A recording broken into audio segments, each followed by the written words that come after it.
With unemployment rising again in the U.S., lots of questions abound. Will those extra federal payments be resurrected? What about a second stimulus payment? Congressional lawmakers are right now at a stalemate, still trying to work out details.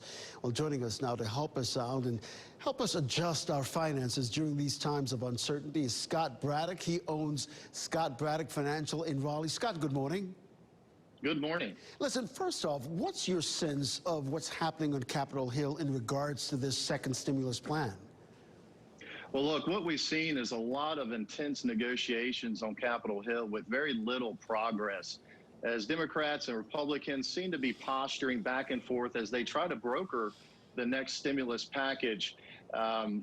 If you look back in May, that's when the Democrats revealed their stimulus package, and the Republicans, they revealed theirs at the end of July. However, in the interim, the $600 enhanced unemployment benefit expired. This has left 30 million Americans without much needed income. And for these folks, this is a very important matter to be resolved. Now, frustrated with lawmakers' inability to strike a deal, President Trump did put into effect a number of different executive orders. One did include the enhanced benefit going out through the rest of this year in the amount of $400. Now, a lot of folks are questioning whether or not he actually has the legal right to put those measures in place. So right now we're sort of in a wait-and-see position. And, you know, so many people depend on that $600. And, yeah, a lot of people are questioning whether or not the $400 will actually be seen by so many people. We want to get to the three things that we can do right now to keep our finances in check. You say, first off, adjust your budget. That's correct. You know, with my clients, the first thing we want to do is create a written budget. That's the only way that you're going to be able to pay attention to how you're spending money so that you can find ways to save money.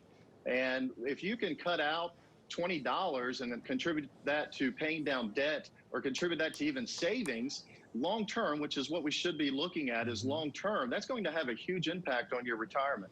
Excellent. And you said review your options and your saving options.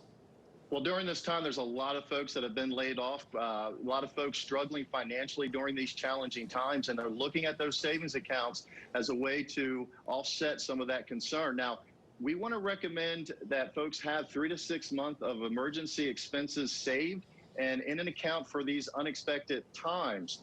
However, I also want to remind folks that due to this pandemic, the CARES Act bill that went into place back in March allows folks that are 59 and a half or younger to take out up to $100,000 from their 401k plans and avoid the traditional 10% penalty. Now, just a word of caution, I always suggest folks meet with a financial advisor before they make those type of withdrawals, just so they can help ensure that they avoid unnecessary fees, taxes, and long-term retirement planning pitfalls. That's true. And thirdly, we got about 30 seconds. You say prioritize your debt.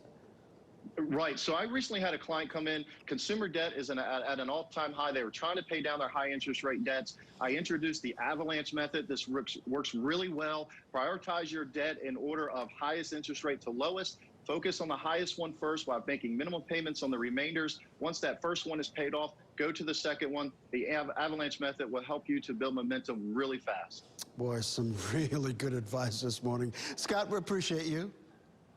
Thank you. Good to be here.